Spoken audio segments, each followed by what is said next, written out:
तो आज गंथर ने हमला कर दिया है कोडी पर और मैगजीन की वजह से बन चुके हैं vision world tag team champions. और सेथ रॉलिंस ने क्या क्या कहा रोमन रेंस के बारे में मैं आपको बताने वाला हूँ आज की इस वीडियो में, पर उससे पहले चैनल को सब्सक्राइब कर दीजिए। तो सबसे पहले सैमी गाड़ी से बाहर निकलते हैं और कोडी से कहते हैं देखा ऐसा लगता है चैंपियन बनना, और ये चैंपियनशिप कहीं नहीं जा रही, मैं ही इस चैंपियनशिप को रिटेन करूंगा। जिसके बाद पीछे से गंथर आ जाते हैं और गंथर कोडी पर हमला कर देते हैं, हमला करके एक पावर बॉम्ब भी मारते हैं। जिसके बाद सैमी से कहते हैं तुझे इससे डरने की जरूरत नहीं, तुझे मुझसे डरने की जरूरत है, और ये कहकर कोडी पर फिर से हमला करते हैं। जिसके बाद सेथ रॉलिंस की रिंग में एंट्री हो जाती है और सेथ रॉलिंस कहते हैं और पीछे की जनता वहां पर सीएम पंक के नारे लगा रही होती है। तो सेथ रॉलिंस कहते हैं कि वो मेरा मैटर नहीं है, अभी मेरा ध्यान है वर्ल्ड हेवीवेट चैंपियनशिप जीतने पर। जिसके बाद पीछे की जनता ओटीसी ओटीसी के नारे लगाने लग जाती है और सेथ रॉलिंस कहते हैं कि वो तो यहाँ पर है ही नहीं, उसका या तो मन नहीं है या फिर उसे बड़े चेक नहीं मिले, वो हमेशा से एक चूजन वन ही था। इतने सारे मेन इवेंट्स मिले उसे, इतनी सारी वर्ल्ड हेवीवेट चैंपियनशिप मिली, चाहे वो मैक्स स्किल्स में बुरा हो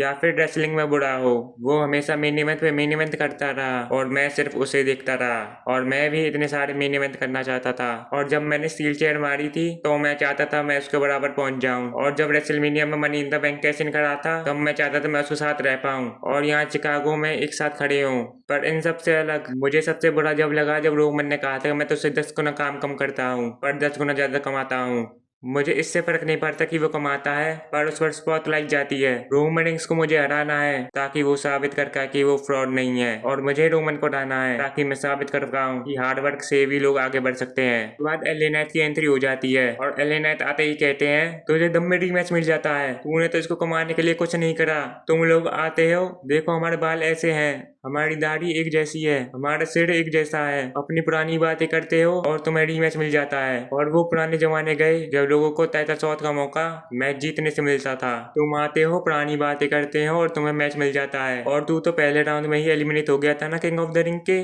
हाँ मैं भी हो गया था, पर मैंने आके ऐसे कोई टाइटल नहीं मांगा। जिसके बाद सेथ रॉलिंस कहते हैं तूने अपनी जिंदगी में बहुत ज्यादा मेहनत करी है, तू कभी ना कभी आगे बढ़ेगा, और अगर तुझे टाइटल का मौका चाहिए तो जब मैं समर स्लैम में रोमन को हटाऊंगा जब तू आके मांग लियो, तू मेरा सबसे पहला अपोनेंट बन सकता है। जिसके बाद पीछे से जिमी ऊसो आ जाते हैं और जिमी ऊसो एले नाइट में एक सुपर किक दे के मारते हैं। जिसके बाद back stage Adam Pearce Gunther को बाहर भेज रहे होते हैं और पीछे से निकोलस आके भी उनसे लड़ रहे होते हैं, और निकोलस कहते हैं तुमने मेरा मेन इवेंट छीन लिया, और एडम पियर्स भी कहते हैं तुम्हें यहाँ पे नहीं होना चाहिए, अब मैं संभाल रहा हूँ रॉ और स्मैकडाउन को। जिसके बाद निकोलस भी कहते हैं कोडी तुम्हारे शो पे इंजर्ड हुआ है, अब उसे संभालने की जिम्मेदारी तुम्हारी। जिसके बाद स्ट्रीट प्रॉफिट और विजन का एक टैग टीम चैंपियनशिप के लिए मैच होता है, इसमें मैच के आखिर में पीछे से मैगजीन आ जाती है और एक लो ब्लो लगा देती है, जिसकी वजह से विजन इस मैच को जीत जाती है और टैग टीम चैंपियन बन जाती है, और मैगजीन भी अब जुड़ चुकी है विजन में। जिसके बाद हमें बैक स्टेज मूवमेंट दिखाया जाता है जिसमें जो डॉक्टर्स होते हैं वो कोडी से लड़ने के लिए मना कर रहे होते हैं, और पीछे से पॉल हेमन भी विजन को कहते हैं कि ये तुम्हारा पहला स्टेप था और कोई तो आया जिसमें दिमाग है, हालांकि वो ये सब मैगजीन से कह रहे होते हैं। तो अभी तक का रॉ है एवरेज था,